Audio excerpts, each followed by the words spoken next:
ETV YouTube channels లో మీ వ్యాపార ప్రకటనల కోసం ఈ నంబర్కి కాల్ చేయండి.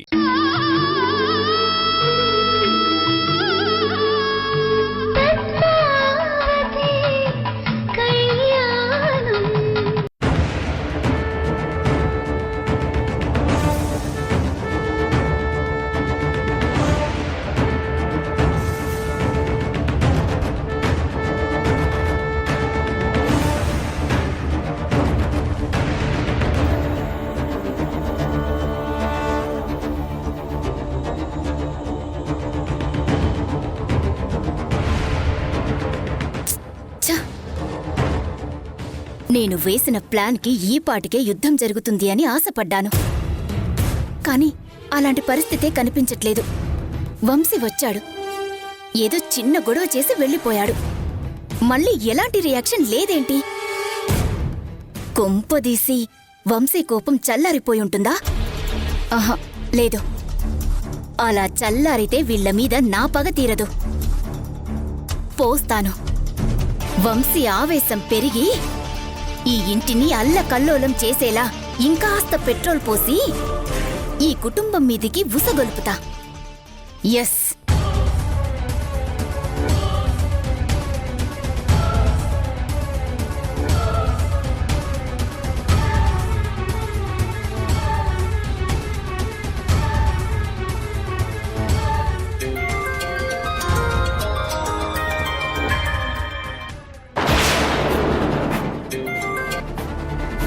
చెప్పండి అత్తయ్య. నేను కాదు వంశీ, చెప్పాల్సింది నువ్వే. ఏం చెప్పాలి? ఏం చెప్పడమేంటి వంశీ?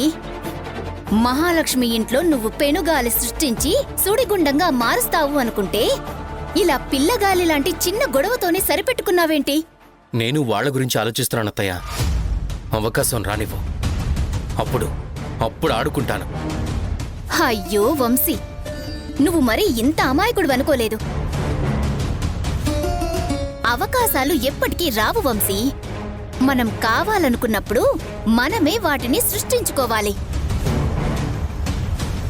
నీకలాంటి అవకాశం ఏదైనా కావాలంటే నన్ను అడగొచ్చు కదా, నేను చెప్తాను. అంటే ఇప్పటికీ మీరు నాకు చాలా హెల్ప్ చేశారు. ఇంకా మిమ్మల్ని ఇబ్బంది పెట్టడం ఎందుకని అడగలేదు. మీ నాన్నమ్మగారు చేస్తున్న హెల్ప్తో పోల్చుకుంటే నేను చేసే హెల్ప్ ఎంత? అనవసరంగా నీ టైం వేస్ట్ చేసుకోకుండా మీ నాయనమ్మ పగ తీరే మార్గం ఒకటుంది, చెప్పనా? ఏంటది? వైష్ణవి ప్రకాష్ వాళ్ళ బట్టల షాప్ని క్లోజ్ చేయించడము. కానీ వాళ్ళు నాకేం అన్యాయం చేయలేదు కదా అత్తయ్య. వాళ్ళు నష్టపోయినా నాకు ఉపయోగం ఏముంది? ఉపయోగం ఉంది కాబట్టే చెప్తున్నాను వంశీ.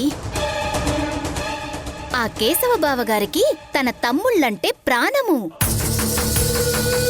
అందుకే కదా ప్రకాష్ బావగారి కోసం అప్పు చేసి మరీ షాప్ పెట్టించాడు. అదిగాని నువ్వు పడగొట్టించావనుకో, ఇక ఆ కేశవ బావగారికి కంటి మీద కునికే ఉండదు. దెబ్బ వీళ్ళని కొడితే నొప్పి ఆయనకుంటుంది వంశీ. ఆలోచించుకో. ఏం చేయాలో చెప్పండి అత్తయ్య. Good, very good. నీలో నాకు నచ్చేది ఇదే వంశీ. ఇలా చెప్తే అలా అర్థం చేసుకుంటావు. ఇప్పుడు నువ్వు ఏం చేస్తావంటే,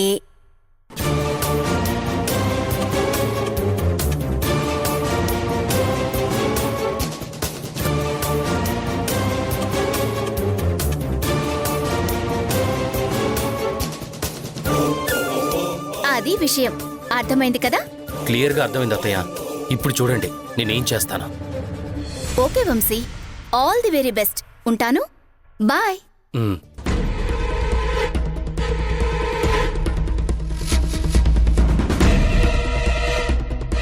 వైష్ణవి, నా ముందే అడుక్కు తింటున్న నువ్వు అందలమెక్కాలని చూస్తావా? ఇప్పుడు చూడు నిన్ను అక్కడ్నుంచి ఎలా పడేస్తానో.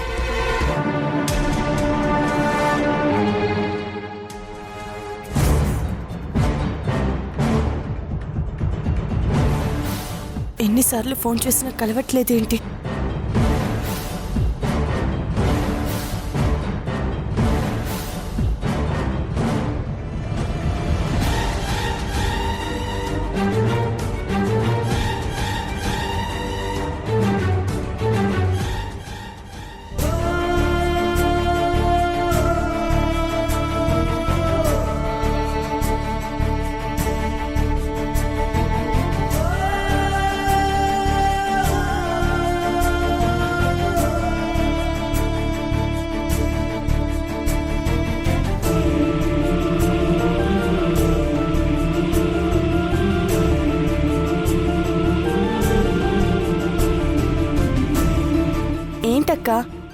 దగ్గరికి రాకుండా దూరంగా ఆగిపోయావు? దగ్గరికి రావడానికే ఆలోచిస్తున్నాను పద్మావతి. నీదాకా వచ్చే అర్హత నాకు ఉందో లేదోనని. అక్క, ఏంటక్క అలా మాట్లాడుతున్నావు? నీకు అర్హత లేకపోవడం ఏంటి? ఎలా ఉంటుంది పద్మావతి? ఈ ఇంటికి కోడలిగా నేనెలా వచ్చానో నువ్వు అలాగే వచ్చావు. ఈ ఇంట్లో నాకెంత అధికారం ఉందో నీకు అంతే హక్కుంది కదా. ఏంటక్క కొత్తగా హక్కులు అధికారాలు అంటూ వేరు చేసి మాట్లాడుతున్నావు? పరిస్థితులు మనల్ని వేరు చేయాలని చూస్తున్నప్పుడు ఇక మాటలు మాత్రం కలిసుండేలా ఎలా వస్తాయి పద్మావతి? నిన్న నేను నీ విషయంలో ఎంత మూర్ఖంగా ప్రవర్తించానో మీ బావగారు చెప్తే గాని నేను అర్థం చేసుకోలేకపోయాను. ఈ కుటుంబం కోసం పాటుపడ్డ నిన్ను అపార్థం చేసుకున్నాను. అనకూడని మాటలని నీ మనసు నొప్పించాను. అయినా కూడా నువ్వు తిరిగి ఒక్క మాట కూడా అనలేదు. ఎందుకు పద్మావతి? ఎందుకు నన్నెందుకు ఎదిరించి మాట్లాడలేదు? ఎందుకు నేను నిన్ను బాధ పెట్టిన అలా మౌనంగా ఉండిపోయావు? అమ్మ తిట్టే తిట్టు ఆనందం వేస్తుందే కాని బాధ ఎలా ఉంటుంది? అవునక్క, అనాథగా ఉన్న నాకు అమ్మవయ్యావు. అలాంటి నువ్వు ఏమన్నా అది నాకు ఆనందాన్నే ఇస్తుంది కానీ బాధ పెట్టదు. అందుకే అలా ఉండిపోయాను. పద్మావతి,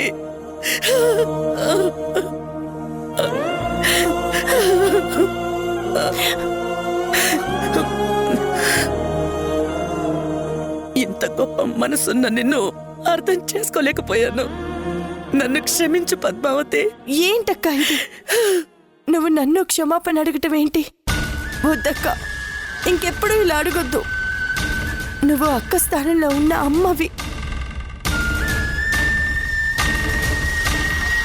నీకు నన్ను ఏమైనా అనే అధికారం ఉంది. లేదు, అది నా అధికారం కాదు, నీ గొప్పతనం. మా పెద్దవాళ్ళకి ఉండే గౌరవం, విలువ అనేవి మా వయసును బట్టి కాదమ్మా వచ్చేది. నీలాంటి గొప్ప మనసున్న చిన్నవాళ్ళిచ్చే మర్యాద వల్ల. నేను అలా ఆవేశంగా మాట్లాడుతున్నా నువ్వు ఒకే ఒక్క మాట ఎదురు సమాధానం చెప్పుంటే ఆ క్షణమే నా పెద్దరికం, గౌరవం పోయి ఉండేవి.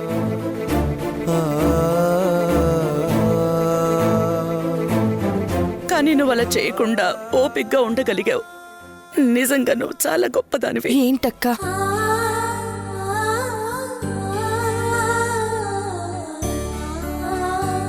అసలు మన మధ్య మనస్పర్ధలు రావడానికి కారణం ఆ భ్రమరాంబిక గారు. ఆవిడ వల్లే ఇదంతా. అవునమ్మా, ఆవిడికి సరైన బుద్ధి చెప్పకపోతే ఇంకా ఇలా చేస్తూనే ఉంటుంది. పదమ్మా, వెళ్ళి ఎందుకు ఇలా చేస్తున్నావు అని నిలదీద్దాం. అవునక్క, మరి 25 సంవత్సరాల క్రితం జరిగిన సంఘటన ఇంకా మనసులో పెట్టుకొని ఇలా చేయటం ఏంటి? పద అడిగేసొద్దాం.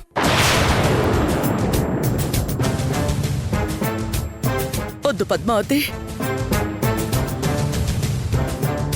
ఇప్పుడు మనం ఆవిడ్ని నిలదీస్తే గొడవలు ఇంకా పెద్దవవుతాయి. ఆవిడికి మన మీదున్న కోపం ఇంకా ఎక్కువ అవుతుంది. మనం వెళ్తే ఇంకా ఆవేశపడుతుంది.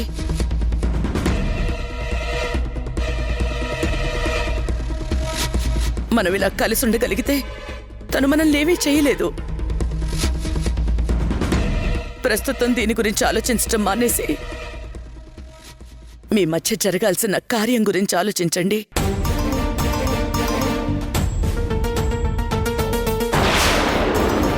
కార్యం వద్దని చెప్పాను కదక్కా. నేను అక్కని కాదు అమ్మని అని చెప్పావు కదా. మరి ఈ అమ్మ మాట వినవా? మీ ఇద్దరికి త్వరలోనే మొదటి రాత్రి జరిపిస్తాను. సిద్ధంగా ఉండండి, సరేనా?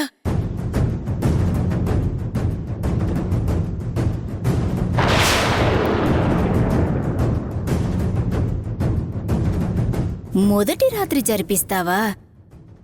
ఎలా జరుగుతుందో నేను చూస్తాను.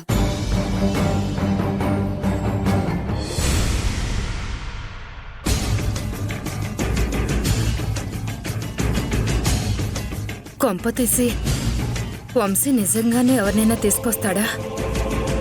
అలా తెస్తే ఇంకా నందినిని అసలు తీసుకురాడు. లేదు, అలా జరగడానికి వీల్లేదు.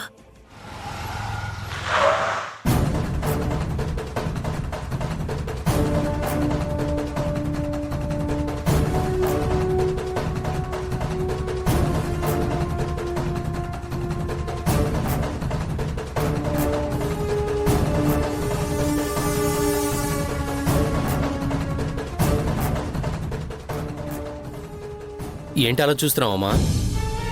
ఓహో, అంత ఆవేశంగా వెళ్ళాను నేను, ఇంత కూల్గా వచ్చానేంటానా? నేను మాట మీద నిలబడే మనుషులని నీకు తెలుసు కదమ్మా. చెప్పినట్టే కేర్ టేకర్ని తీసుకొచ్చాను. కీర్తన,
అమ్మా, తన పేరు కీర్తన. వంటలు చేయడంలో మాస్టర్ షెఫ్ అయితే మనిషి మోడర్న్గా కనిపించినా చాలా మంచిది. Keerthana, wish my mom. Hello aunty. ఇంకొక్కసారి నీ నోటితో ఆంటీ అని పిలిచావంటే అప్పడమైపోతావు. జాగ్రత్త.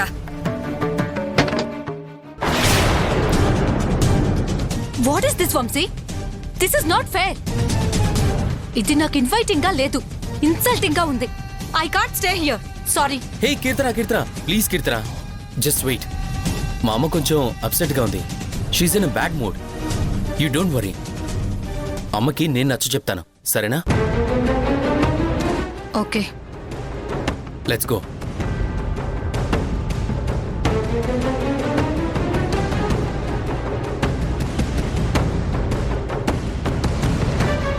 కీర్తన, నువ్వు టీ అద్భుతంగా పెడతావు కదా, వెళ్ళి ఒక మంచి 2 టీ తీసుకునిరా.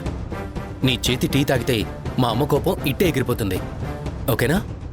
నువ్వెలా చెప్తే అలా వంశీ. కిచెన్ అటు ఉంది, వెళ్ళాను.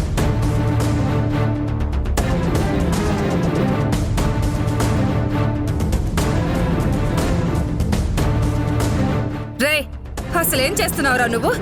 ఇప్పుడు తనని ఎందుకు తీసుకొచ్చావు? అదేంటమ్మా, నువ్వే కదా నా కోడలు వచ్చే వరకు నేను వంట చేయను అని చెప్పావు. వంట చేయను అంటే నందినిని తీసుకురావాలి. ఇలా ఎవరిని పడితే వాళ్ళని తీసుకురావడం ఏంటి? పంపించేయి. ముందు దాన్ని నా ఇంట్లో నుంచి పంపించేయి. దాన్ని చూస్తుంటే నా ఒళ్ళు మండిపోతుంది. అమ్మా ప్లీజ్, తనని అది ఇది అనకు, తను హర్ట్ అవుతుంది. అది ఆమ్లెట్ అయినా నాకు అనవసరం. వద్దు అంటే వద్దు, అంతే. అయినా తనని ఎందుకు వద్దంటున్నావమ్మా? లండన్లో చదువుకొని మాస్టర్ షెఫ్ అయింది. స్పెషల్ రికమెండేషన్ అని మన ఇంటికొచ్చి ఉంటానంది. నిన్ను నన్ను బానే చూసుకుంటుంది. దాన్ని వాలకం చూస్తుంటే బాగా చూసుకునే దానిలా ఉందా? భార్యాభర్తల్ని విడగొట్టే దానిలా ఉంది. అందుకే పంపించే అంటున్నాను. అదంత ఈజీ కాదమ్మా. ఎందుకు ఈజీ కాదు? నీ వల్ల కాకపోతే నేనే పంపించేస్తాను. నువ్వు కూడా పంపించలేవు. తనని అపాయింట్ చేసింది ఎవరో తెలుసా? నానమ్మ. ఏంటి, అత్తయ్య గారా? ఎస్, నానమ్మే తనని పంపించింది.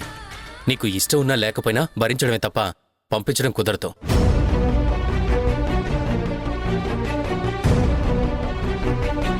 టీ తీసుకోండి ఆంటీ. ఏయ్, అలా పిలవద్దని చెప్పానా? How should I call you aunty? పోనీ తెలుగులో అత్తయ్య అని పిలువనా? కీర్తన, అమ్మ అలానే ఉంటుంది కానీ అత్తయ్యనే బాగుంది. అలానే కంటిన్యూ అయిపో. నువ్వెలా చెప్తే అలాగే వంశీ. టీ తీసుకో.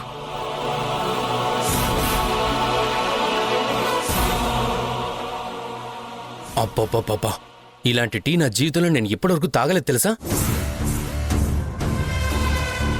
అమ్మా, నువ్వు తాగు, నీకు కూడా నచ్చుతుంది. దీని చేత్తో నాకు అమృతం ఇచ్చినా నాకది విషంలా ఉంటుంది. చిచ్చి, తప్పకా. అమ్మా, అమ్మా.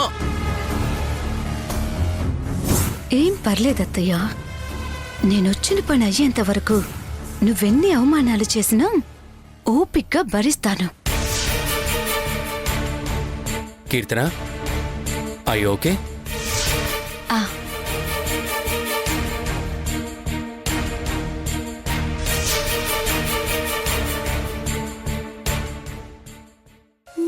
జతలేని నేను లేను, నన్ను విడిపోకునేస్తమా. నువ్వు కనరాని చోటు లేదు, చేరలేని దూరమా. నీ కంటి ముందు నేనున్నా, నీ ఎదుట పడను సరితూగేనా. కంటి పాప నువ్వేగా, నేను ఎన్ని రోజులు నన్ను కాలు కింద పెట్టకుండా ఎంత అపురూపంగా చూసుకున్నావు. ప్రతి క్షణం కంటికి రెప్పలా కాపాడుకున్నావు.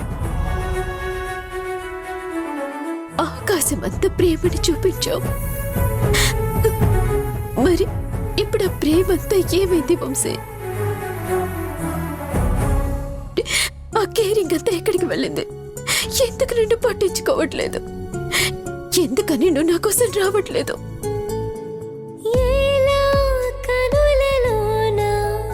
దీపాల వెలుగు నీలా కనిపించనే, కరిగించనే, కన్నీరై కదిలినే.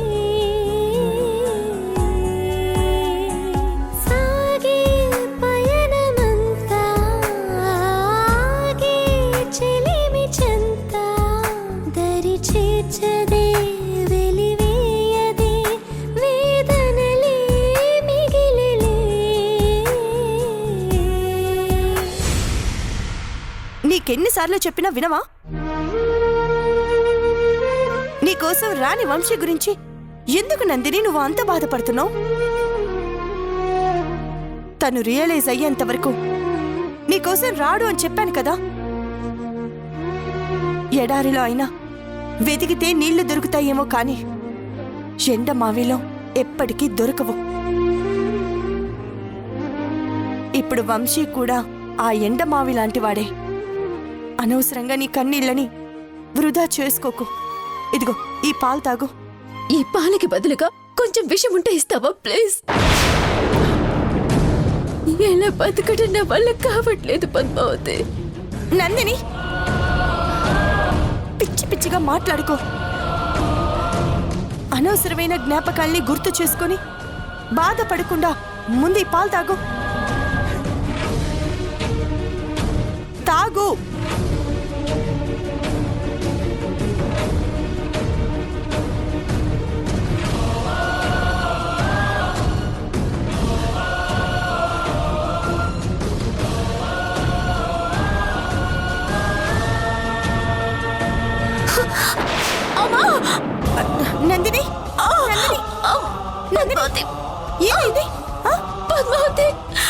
కడుపులో నొప్పిగా ఉంది పద్మావతి.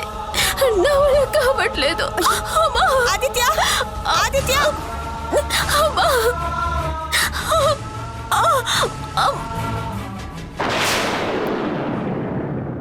ఎన్నిసార్లు చెప్పానండి మీకు తల్లి బిడ్డని జాగ్రత్తగా చూసుకోవాలని. ఇప్పుడు చూడండి ఇంకా కాంప్లికేట్ అయిపోయింది. ఇప్పుడిద్దరూ బ్రతికే అవకాశం కనిపించట్లేదు.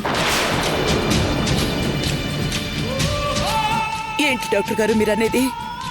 అమ్మాయి ప్రెగ్నెన్సీ కాంప్లికేట్ అవుతుంది. ఈ విషయం గురించి మీరు వంశీతో చెప్పారా? డెలివరీ టైంలో నందిని గాని బిడ్డ గాని ఎవరు ఒక్కరే బ్రతుకుతారని వెంటనే వంశీతో చెప్పండి.